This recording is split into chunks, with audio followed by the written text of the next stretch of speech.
이제 정말 지겨워요. 언제까지 엄마 뒷바라지만 하고 살아야 해요? 안녕하세요, 여러분. 세상을 살다 보면 때로는 가장 가까운 사람들로부터 상처받을 때가 있습니다. 특히 평생 자식을 위해 헌신하신 어르신들이 겪는 마음의 아픔은 말로 다할 수 없죠. 오늘은 그런 분들께 작은 위로와 희망을 전하는 이야기를 들려드리려고 합니다. 73세 김영자 할머니는 큰딸 수진이의 차가운 말에 온몸이 얼어붙었습니다. 이제 정말 지겨워요. 언제까지 엄마 뒷바라지만 하고 살아야 해요? 45년 동안 살아온 아파트에서 나가라는 것이었습니다. 작은 아들 태호도 옆에서 거들었습니다. 누나 말이 맞아요. 실버하우스에 가시면 친구들도 많고 프로그램도 다양해요. 이 아파트는 팔아서 입주비로 쓰고요. 영자 할머니는 말문이 막혔습니다. 평생 자식들을 위해 살아왔는데 이제는 짐 취급을 받고 있었습니다. 영자 할머니는 젊은 시절 남편과 함께 작은 중국집을 운영했습니다. 새벽 5시에 일어나 면을 뽑고 야채를 썰어서 하루 종일 손님들을 맞았어요. 기름 냄새가 몸에 배어도 아랑곳하지 않고 일했습니다. 두 아이를 등에 업고 주방에서 일하던 날들이 어제 같은데 말이죠. 수진이가 중학교 때 수학을 못한다고 하니 과외비를 마련하려고 밤늦게 배달까지 했습니다. 비 오는 날에도 오토바이를 타고 짜장면을 배달하러 다녔어요. 태호가 대학 입학할 때는 등록금이 부족해서 가게 보증금까지 빼서 마련해줬습니다. 수진이 결혼할 때는 신혼집 전세 보증금 3천만 원을 마련해주려고 가게를 담보로 대출을 받았어요. 태호가 취업 준비한다고 할 때도 학원비며 생활비며 다 대줬죠. 그때마다 나중에 엄마 모시고 잘 살겠다고 했던 말들이 무색합니다. 남편이 뇌졸중으로 쓰러진 건 5년 전이었습니다. 갑자기 말도 못하고 몸도 못 쓰게 되니까 병원비가 엄청났어요.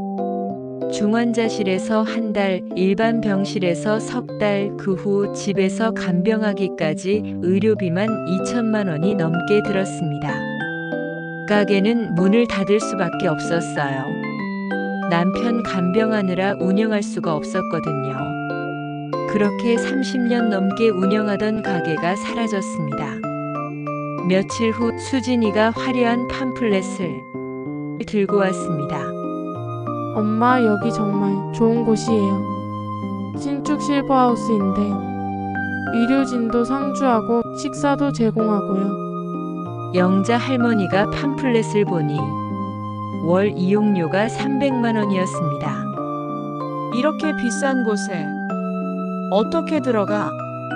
그러니까 아파트를 팔아야죠. 지금 시세가 8억 정도 나와요. 태호가 계산기를 꺼냅니다. 입주비 3억, 생활비까지 해서 5억이면 충분해요.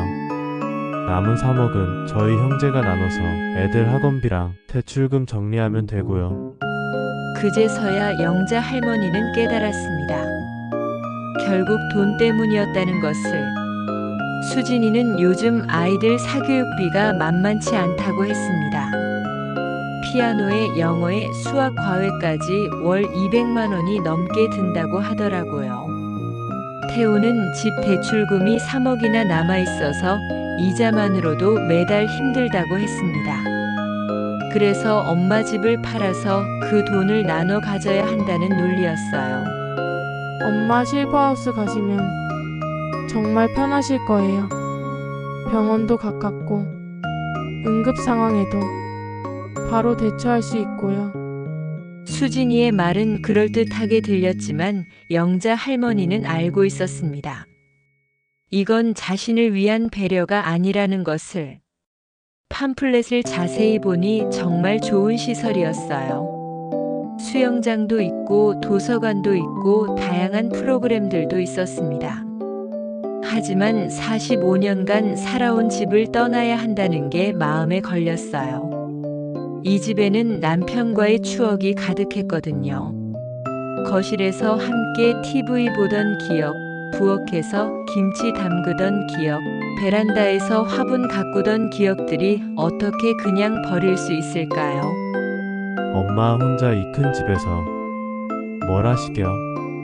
외로우시잖아요. 태호의 말에 영자 할머니는 가슴이 아팠습니다. 외롭긴 하지만 그래도 자신만의 공간이 있다는 게 소중했거든요. 아침에 일어나서 베란다에 나가 꽃들에게 물 주는 시간, 저녁에 동네 한 바퀴 산책하는 시간들이 소중했습니다. 마음이 답답한 영자 할머니는 동네 복지관으로 갔습니다. 오랜 친구 복순이와 경희가 기다리고 있었습니다. 영자야, 요즘 기운이 없어 보이네. 할머니는 자식들과 있었던 일을 털어놓았습니다. 복순이가 한숨을 쉽니다. 너도 그런 일을 당했구나.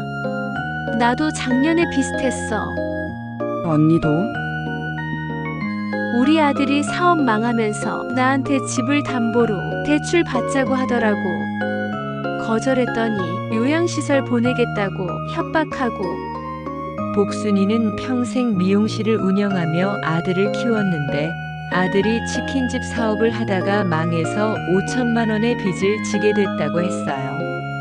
그래서 엄마 집을 담보로 대출을 받아서 빚을 갚자고 했는데 복순이가 거절하니까 엄마가 혼자 살기 어려우니까 요양시설에 보내는 게 낫겠다고 협박을 했다는 거예요.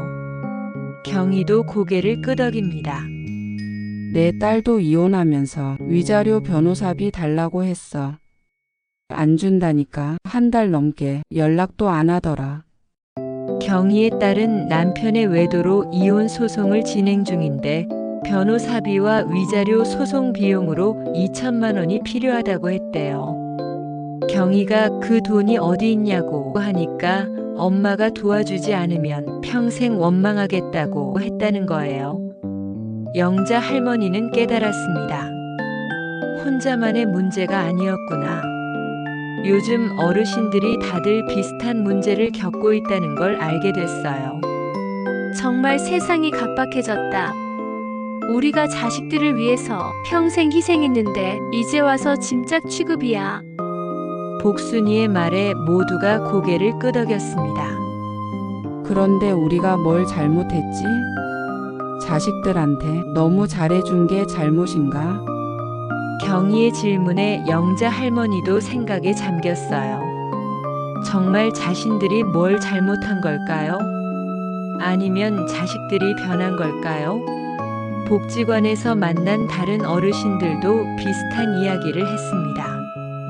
70대 박 할아버지는 아들이 주식 투자 실패로 2억을 잃고는 아버지 땅을 팔자고 했대요. 우리가 너무 자식들만 바라보고 살았나 봐. 복순이의 말에 모두가 공감합니다. 그런데 정말 다른 방법은 없을까? 영자 할머니가 조심스럽게 물었습니다. 있지. 우리끼리 도우면서 사는 거야. 경희가 눈을 반짝입니다. 무슨 뜻이야? 혼자 살면 외롭고 위험하니까. 우리끼리 자주 만나서 안부도 확인하고 필요하면 도와주는 거지. 복순이의 제안에 할머니들이 관심을 보입니다. 그거 좋은 생각이네. 자식들 도움 없이도 충분히 살 수 있다는 걸 보여주자. 영자 할머니도 희망이 보이기 시작했어요. 복순이는 구체적인 아이디어를 냈습니다. 우리 동네에 혼자 사는 어르신들이 꽤 많잖아. 그분들과 연락망을 만들어서 서로 도우면서 살면 어떨까? 경희도 동의했습니다. 맞아. 혼자 있으면 갑자기 쓰러지거나 해도 아무도 모르잖아. 우리끼리라도 서로 챙겨주면 훨씬 안전할 거야. 영자 할머니는 중국집을 운영했던 경험을 떠올렸어요. 그때도 혼자서는 할 수 없는 일들을 동네 사람들과 함께 해결했었거든요. 재료를 공동으로 구매하기도 하고 바쁠 때는 서로 도움을 주고받기도 했었죠. 정말 좋은 생각 같아. 우리가 서로 가족이 되어주는 거지. 복순이가 신이 났습니다. 자식들이 우리를 버린다면 우리끼리라도 의지하자. 경희도 적극적이었어요. 그런데 구체적으로 어떻게 할까? 그냥 가끔 만나서 수다 떠는 정도로는 부족할 것 같은데. 영자 할머니가 생각해 봤어요. 매일은 아니어도 정기적으로 서로 안부를 확인하고 아프거나 도움이 필요할 때는 바로 도와줄 수 있는 시스템을 만들면 어떨까? 그거 정말 좋은 생각이야. 혼자 살 때 가장 무서운 게 갑자기 아프거나 사고가 날 때잖아. 그때 도와줄 사람이 있다면 얼마나 든든할까. 복순이의 말에 모두가 고개를 끄덕였습니다. 그리고 외로울 때도 함께 시간을 보낼 수 있고. 경희도 기대가 되는 모양이었어요. 그날부터 할머니들은 매일 만나서 계획을 세웠습니다. 영자 할머니가 자연스럽게 리더 역할을 맡았습니다. 중국집을 운영했던 경험이 사람들을 모으고 조직하는 데 도움이 됐거든요. 먼저 우리 동네에 혼자 사는 어르신들을 찾아보자. 복지관을 중심으로 사람들이 하나둘 모였습니다. 순이, 말자, 점순이까지 모두 비슷한 고민을 안고 있는 분들이었습니다. 순이는 78세로 남편을 10년 전에 여의고 혼자 살고 있었어요. 아들 하나 있지만 캐나다에 살고 있어서 1년에 한 번 정도나 연락이 온다고 했습니다. 말자는 75세로 딸 둘이 있는데 둘 다 시집 가서 각자 살림에 바빠서 명절에나 얼굴을 본다고 하더라고요. 점순이는 76세로 자식이 없어서 완전히 혼자예요. 조카들이 가끔 안부를 묻기는 하지만 실질적인 도움은 기대하기 어려운 상황이었습니다. 매일 저녁 7시에 서로 안부 전화를 하자. 연락이 안 되면 바로 집에 가서 확인하고. 영자 할머니의 제안에 모두가 동의했어요. 좋은 생각이야. 그리고 주 2회씩은 여기서 만나서 함께 운동도 하고 수다도 떨자. 복순이도 아이디어를 냈습니다. 할머니들의 얼굴에 생기가 돌기 시작했습니다. 구체적인 계획을 세우면서 희망이 보이기 시작한 거예요. 누가 아프거나 병원에 가야 할 때는 함께 가주자. 혼자 병원 가기 무서울 때가 많잖아. 경희의 제안도 좋았어요. 장보기도 함께하면 어떨까? 혼자 살면 큰 포장으로 사기 애매한 게 많은데 나눠서 사면 경제적일 것 같아. 말자의 아이디어도 실용적이었습니다. 월 1회는 함께 문화생활도 즐기자. 영화 보러 가거나 공원에 소풍 가거나. 순이의 제안에 모두가 박수를 쳤어요. 점점 구체적인 모습이 그려지기 시작했습니다. 우리만의 작은 가족이 생기는 거네. 점순이가 환하게 웃었습니다. 자식이 없어서 늘 외로웠는데 이제 의지할 사람들이 생긴 것 같아서 기뻤어요. 계획을 세운 지 한 달 후 첫 번째 시험이 찾아왔습니다. 점순이가 화장실에서 미끄러져 허리를 다친 거예요. 점순이 언니가 어제부터 전화를 안 받네. 영자 할머니가 걱정스럽게 말했어요. 평소에 7시 안부 전화를 빼먹지 않던 점순이었거든요. 할머니들은 곧바로 점순이 집으로 달려갔습니다. 초인종을 눌러도 대답이 없자 복순이가 비상 열쇠로 문을 열었어요. 미리 서로의 집 열쇠를 맡겨뒀거든요. 점순이는 화장실 앞에서 바닥에 주저앉아 있었습니다. 언니 왜 119 안 불렀어? 우리가 있잖아. 다행히 큰 부상은 아니었지만 허리를 삐끗해서 혼자서는 움직이기 어려워했어요. 영자 할머니가 즉시 119에 신고하고 병원에 모셔다 드렸습니다. 복순이는 점순이 집에 남아서 죽을 끓여줬고 경이는 장보기와 청소를 도왔어요. 병원에서 검사 결과 다행히 뼈에는 이상이 없고 근육만 삔 것으로 나왔습니다. 일주일 정도 안정을 취하면 괜찮아질 거라고 의사가 말했어요. 정말 고마워. 자식한테는 미안해서 말도 못했을 텐데. 점순이가 눈물을 글썽였습니다. 사실 점순이는 조카에게 연락할까도 생각했지만 괜히 폐를 끼치는 것 같아서 망설이고 있었대요.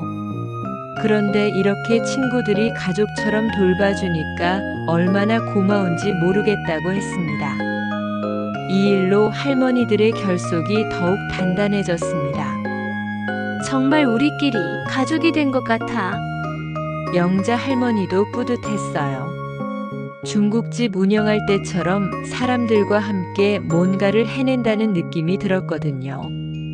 점순이는 회복될 때까지 매일 누군가가 돌아가면서 돌봐줬어요.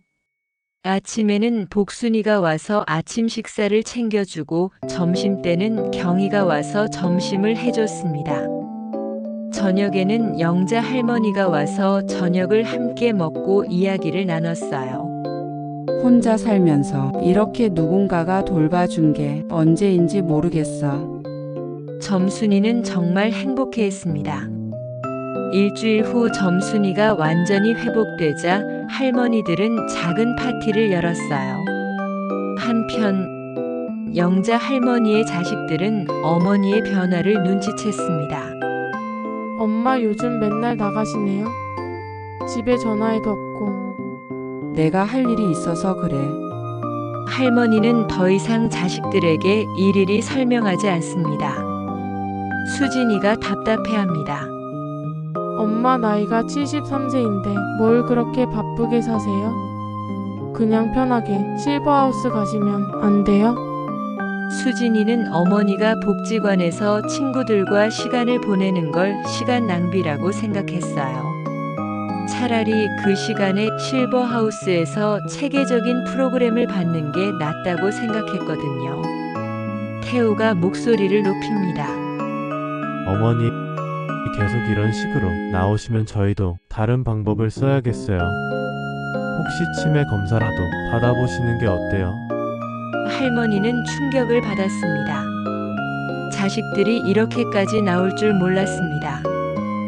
치매 검사라니 자신을 정신적으로 문제가 있는 사람 취급하는 거잖아요. 나는 멀쩡한데 왜 치매 검사를 받아야 하니? 엄마, 요즘 행동이 이상하시잖아요. 갑자기 나가시기 시작하고 우리 말은 안 들으시고. 수진이는 어머니가 예전처럼 집에만 있으면서 자식들 전화만 기다리고 있기를 원했어요. 그게 정상적인 노인의 모습이라고 생각했거든요. 엄마 솔직히 말씀드릴게요. 저희도 엄마 걱정돼서 그러는 거예요. 만약에 밖에서 사고라도 나시면 어떻게 해요? 태우는 진심으로 걱정한다고 했지만 사실은 어머니가 자유롭게 행동하는 게 불안했어요. 혹시 어머니가 다른 사람들과 어울리면서 집을 팔지 말라는 조언을 듣게 될까봐 걱정됐거든요. 그리고 엄마, 요즘 만나시는 분들이 어떤 분들인지도 모르잖아요. 혹시 나쁜 마음 먹고 접근하는 사람이 있을 수도 있어요. 수진이는 어머니가 사기를 당할 수도 있다고 걱정한다고 했어요. 하지만 영자 할머니는 알고 있었습니다. 자식들이 정말 걱정하는 건 자신의 안전이 아니라 집을 팔지 않으려는 마음이라는 것을. 엄마, 제발 우리 말 좀 들어주세요. 실버하우스 한 번만 구경이라도 가보시면 안 돼요? 그날 밤 영자 할머니는 밤새 고민했습니다. 과연 자식들 말대로 해야 할까요? 정말 자신이 고집을 부리는 걸까요? 다음날 복지관에서 친구들과 상의했습니다. 영자야, 포기하지 마. 내가 아는 분 중에 비슷한 일 겪고 잘 해결한 사람 있어. 복순이가 소개해준 분은 80세 이춘희 할머니였습니다. 저도 5년 전에 똑같은 일 겪었어요. 아들이 집 팔고 요양원 가라고 했는데 춘희 할머니는 5년 전 아들로부터 똑같은 압박을 받았다고 했어요. 아들이 사업 자금이 필요하다면서 어머니 집을 팔아서 요양원에 가라고 했대요. 그래서 어떻게 하셨어요? 간단해요.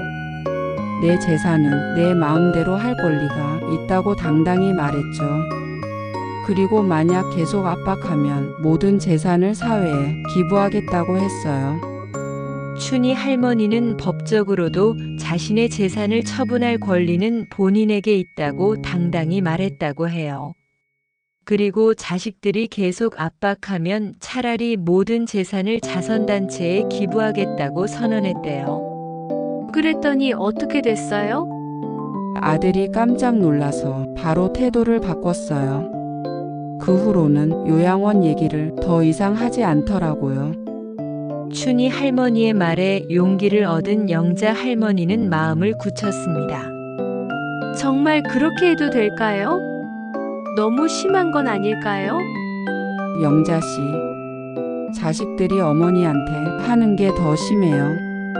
어머니 의견은 전혀 묻지도 않고 일방적으로 집 팔라고 하잖아요. 춘희 할머니는 부모도 인격체라고 강조했어요. 자식들의 소유물이 아니라는 거죠. 며칠 후 자식들이 실버하우스 계약서까지 가져왔을 때 할머니는 단호하게 말했습니다. 나는 여기서 계속 살 거야. 그리고 만약 너희가 계속 이런 식으로 나온다면 내 모든 재산을 자선단체에 기부할 거다. 수진이와 태호는 깜짝 놀랐어요. 평소 온순하던 어머니가 이렇게 단호하게 나올 줄 몰랐거든요. 엄마, 그게 무슨 말씀이세요? 내 재산은 내가 마음대로 할 수 있어. 너희들한테 물려줘야 할 의무는 없다고. 영자 할머니의 목소리에는 지금까지 없던 강함이 있었습니다. 1년이 지났습니다. 영자 할머니를 중심으로 한 할머니들의 공동체는 이제 동네에서 모범 사례가 되었습니다. 매일 저녁 안부 전화, 주 2회 복지관 모임, 월 1회 문화체험까지 체계적인 상호부조 네트워크를 만들었어요. 그리고 영자 할머니는 새로운 일도 시작했습니다. 동네 어린이집에서 만두 만들기를 가르치는 일이죠. 할머니, 오늘도 만두 만들어요? 그래. 오늘은 김치만두 만들 거야. 아이들과 함께하는 시간이 할머니에게는 큰 기쁨입니다. 중국집을 운영했던 경험이 도움이 됐어요. 면 반죽하는 법부터 속 만드는 법까지 아이들에게 하나씩 가르쳐 줬습니다. 아이들이 할머니가 만든 만두가 세상에서 제일 맛있어요 라고 할 때면 가슴이 뿌듯했어요.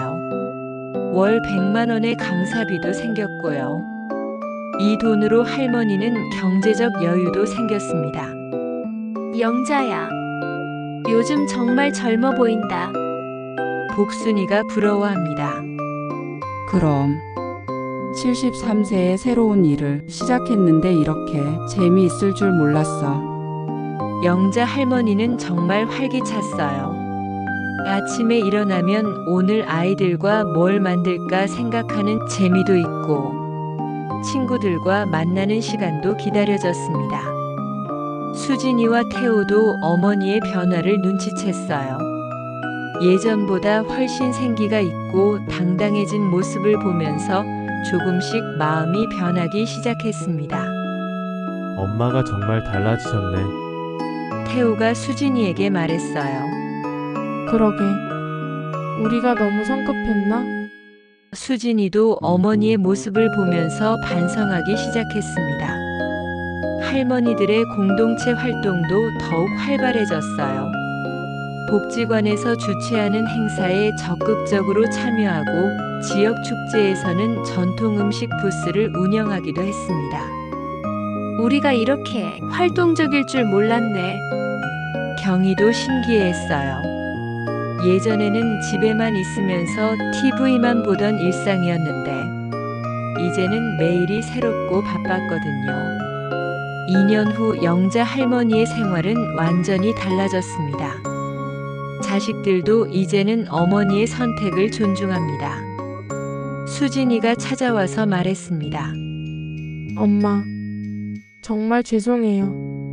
저희가 엄마를 너무 무시했나 봐요. 수진아, 엄마도 엄마 나름의 인생이 있단다. 수진이는 어머니의 달라진 모습을 보면서 많은 걸 깨달았어요. 어머니도 한 사람의 독립된 인격체라는 것, 나이가 들어도 꿈과 희망이 있다는 것을 말이죠. 태호도 진심으로 반성합니다. 어머니가 이렇게 활기차게 사실 수 있을 줄 몰랐어요. 정말 대단하세요. 태호는 어머니가 어린이집에서 아이들을 가르치는 모습을 보고 깜짝 놀랐어요. 73세의 나이에도 이렇게 생기 있게 일할 수 있다는 게 신기했거든요. 영자 할머니는 창밖을 바라봅니다. 아파트 화단에서 자신이 가꾼 채소들이 푸르게 자라고 있습니다. 45년을 살아온 이 집에서 인생 2막을 시작했다는 게 감개무량했어요. 지금 영자 할머니는 75세가 되었습니다. 매일 아침 6시에 일어나서 체조로 하루를 시작하고 오전에는 어린이집에서 요리를 가르치고 오후에는 복지관에서 친구들과 시간을 보냅니다. 저녁에는 안부 전화를 돌리고 주말에는 친구들과 함께 나들이를 갑니다. 경제적으로도 완전히 자립했습니다. 연금 120만 원에 강사비 100만 원을 합치면 월 220만 원. 혼자 살기에는 충분합니다. 오히려 자식들 용돈 안 줘도 되니까 여유가 생겼어요. 언니들, 나 다음 달에 부산 여행 간다. 어느 날 복지관에서 영자 할머니가 친구들에게 자랑했습니다. 와, 정말 부러워. 나도 가고 싶어. 그럼 언니들도 같이 가자. 우리끼리 단체 여행으로. 75세의 친구들과 함께 여행을 계획하는 자신이 신기했습니다. 예전 같았으면 자식들이 위험하다고 말렸을 텐데, 이제는 자신의 일은 자신이 결정할 수 있었습니다. 여행에서 돌아온 영자 할머니는 더욱 활기찼습니다. 정말 좋았어. 바닷가에서 친구들과 함께 일출도 보고 맛있는 음식도 먹고. 75세에 이런 경험을 할 수 있다는 게 꿈만 같았어요.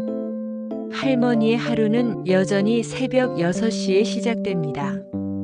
하지만 이제는 외롭지 않습니다.